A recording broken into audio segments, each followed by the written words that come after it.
I want to know who Kevin Roberts is, and I want to break down exactly what his thoughts were based off of what he said in this exact live stream that he referenced, in this exact video that he referenced. I want to play it for you so that you guys can make an informed decision for yourself. Okay, let's get into it. As you know, this audience, Project 2025, Mandate for Leadership, the Conservative Promise by forwarded by Dr. Kevin Roberts. We edited definitely by Paul need a smaller Dans, government, Al. Stephen Groves, which is it's a blueprint for a conservative approach to the Leviathan, a project that's been worked on for a while. Dr. Kevin Roberts, a star turned this morning because they absolutely, totally, and completely melted down. Could you just walk through your theory of the case about the administrative state, how this Leviathan grew, and the kind of logic to support a constitutional republic that this is, to actually kind of take it on and see how you can change it for the better, sir? Yeah, Steve, first of all, thanks for having me on. It's always a pleasure. The core question is the one that you just asked. And in essence, as you know and your audience knows, what Project 2025 is trying to do is issue a corrective, a series of new regulation or deregulation, new policies, new leadership to undo, to correct the century-long capital P progressive project of establishing a fourth branch of government, the administrative state. And it would seem to me, just thinking about my visit to MSNBC, that former Republicans, former conservatives like Michael Steele, if there's any shred of intellectual honesty remaining among people like that, would understand that this actually transcends, this goal transcends Republican and Democrat. It actually is exceedingly constitutional. And probably what I should have asked MSNBC is, for a network that purports to save democracy, why would you be opposed to a project whose main aim is to restore this constitutional republic? The answer ultimately, just is sort of personified by that history professor, is that they simply can't handle the truth that for the first time in the history of the conservative movement in this country, we're as organized as they are. I want to try to get this guy on the show. If I can, I will reach out to him to try to figure out whether or not I can get him on the show. But I definitely want to try to reach out to Kevin Roberts. As prepared. Because I have my own questions, and that way you guys can get it more even and more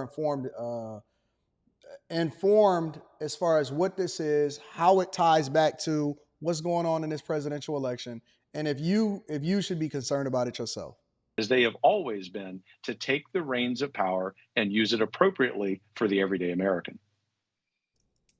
Dr. Roberts, it's ironic that you had this turn. And by the way, the reason I think our audience so admires you is that you just don't come on War Room or go on Fox. You go to Davos main stage and throw down hard in front of the party at Davos, of the World Economic Forum. You go into MSNBC, into the Lion's Den on a Saturday morning, 5-on-1. Isn't it ironic, on the very eve of one of the most historic weeks in the Supreme Court, where 5 major administrative state cases will be decided and we'll get opinions, including the Chevron deference, that you're on there and they're in complete freakout? It's almost like they don't really understand what this Leviathan is. You think that's part of the problem, that they understand what they've built, but they don't understand how anti-constitutional republic it is, sir? Completely. And they literally, well, not literally, figuratively live in a bubble. They literally live in a social bubble of Washington, D.C. or New York City or the left coast. And therefore, they have lost sight of the fact that it isn't just among American conservatives, Steve. It's also American centrists, even a handful of American liberals who understand that this country is in really bad shape for a lot of reasons. The main reason we argue at Heritage and at Project 2025 it's in bad shape is the precise point that you mentioned, that the everyday American no longer has power over his or her life. And as I tried to suggest on MSNBC this morning, we ought to aspire to every American waking up tomorrow and saying, I at least don't have to worry about the government over-regulating my existence. I don't have to worry about 350 armed agents with the Environmental Protection Agency, just to cite one example of the insidiousness of the administrative state. And we ought to celebrate that across the political spectrum. Here is an opportunity on the brink of these 5 potentially landmark decisions by the Supreme Court that we get to take our country back. And Roberts, hang on for 1 second. We'll take a short commercial break. Dr. Roberts, I just want to make, before we lose you, is that to make sure that, because Project 2025 is, yes, it's one of many, and obviously you guys put in a lot of time into curate not just policy positions, but also subject matter experts. People could be on that 3,000 political appointees, and or, you know, if we get rid of, which I advocate, the 8 million contractors at the executive administrative level and fill those with our people too, we'll have millions of billets to fill. But Project 2025 is also the single best civics lessons we have out there. If people just go online, if they go to the seminars, all of it doesn't mean that for those of you who say, hey, I can't go join the administration now, it's to actually learn about the administrative state and how to deconstruct it. Where do people go? Because I want to make sure this is a mass participation exercise, sir. Project2025.org, project2025.org. Which is basically where I went in order to go and check it out and see what was going on. I went to project2025.org in order to pull up all of these documents, the over 900 pages of it, to see exactly what this mandate was talking about. And it was saying that the next president is going to enter the office in 2025 with a simple choice: greatness or failure. It will be a daunting test, but no more so than every other generation in America has faced. And it's basically a breakdown. It's a breakdown, and it's a suggestion of how you should, or how we should look at government, why government should shrink, why we should look more at deregulating some things and then adding provisions into other things. But more importantly, it actually shows you how much money that we waste in different parts of the government in order to be able to justify the agenda that's being pushed on us, instead of us being able to make the choice for ourselves. So that's just a little bit of a preview. I just wanted to help you guys understand what it is.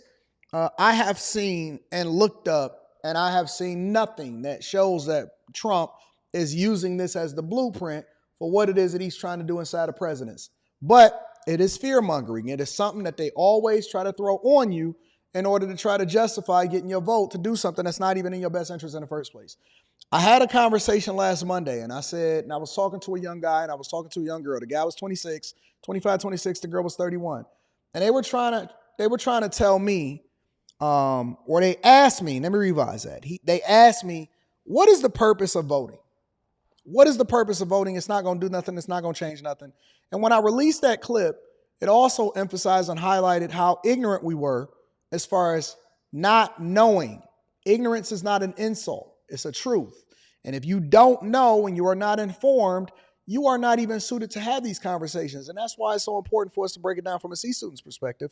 Because if you don't know, and the only thing that you listen to is Taraji P. Henson say, Project 2025, look it up.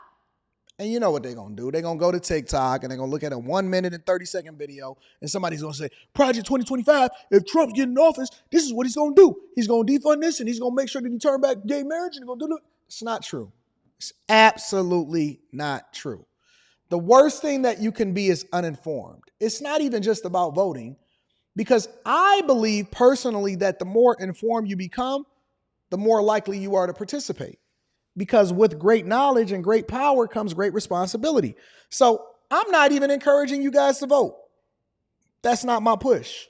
I'm encouraging you guys to become informed, because I believe that the more that you know, you then become cursed with knowledge, and you can't avoid participating because you know how important it is for you to then be heard, how important it is for you to participate in the election process, at the very least, at least from the local level, at least on a local level.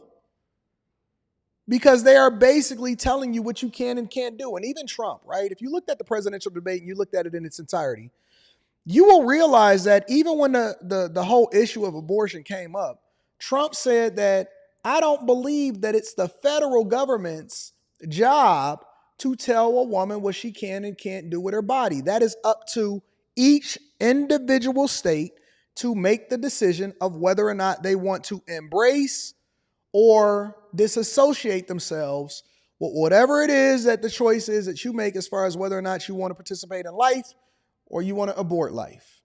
That's what he said. He said, I think that it's the state's job. It shouldn't be a federal issue. It should be on the individual states for them to determine whether or not they want to embrace it or they want to disassociate themselves with it. And so because we're not listener and we're not listening, and the only thing that we caught was, well, they mentioned the term black jobs. What's the thing of what is a black job? Because you were so focused on the one thing, you can't pay attention to the truth. Because you're so focused on the highlights, you can't pay attention to the truth. Because you're so focused on the talking points of what somebody else is saying that then has an agenda for you to be able to make the decision, you can't even have a conducive conversation based off of what's best for you and your family. And so go and listen for yourself. Go and research for yourself. Go read for yourself. Reading is fundamental. When they pass these laws, when they pass these acts, you don't see all the little intricacies of the things that they put in it because you're so focused on what MSNBC is saying. You're so focused on what Fox News is saying. You're so focused on what CNN is saying. And the president don't have nothing to do with this at all. But I believe that it is an informative document that helps you to understand how wasteful we are, how bloated we are as a government, and how if we don't do something different than what we already doing, then ultimately we're going to continue to get the same results and it's going to become exponentially worse. That's all it is. It is a suggestive document that identifies what they think is wrong with the United States of America, including all of our government branches, and then they suggest what they think should happen. And so you should go and read it for yourself so that you can become informed, and then you can make the decision of whether or not you want to participate in the voting process. I'm not telling you that you have to. I'm telling you that you're doing your ancestors a disservice for the sacrifice that they made by also not becoming informed. That is the craziest thing that I've ever heard in my entire life, is that you refuse to educate yourself because you want to be voluntarily ignorant. That's what Project 2025 is. Let me read some of these super chats.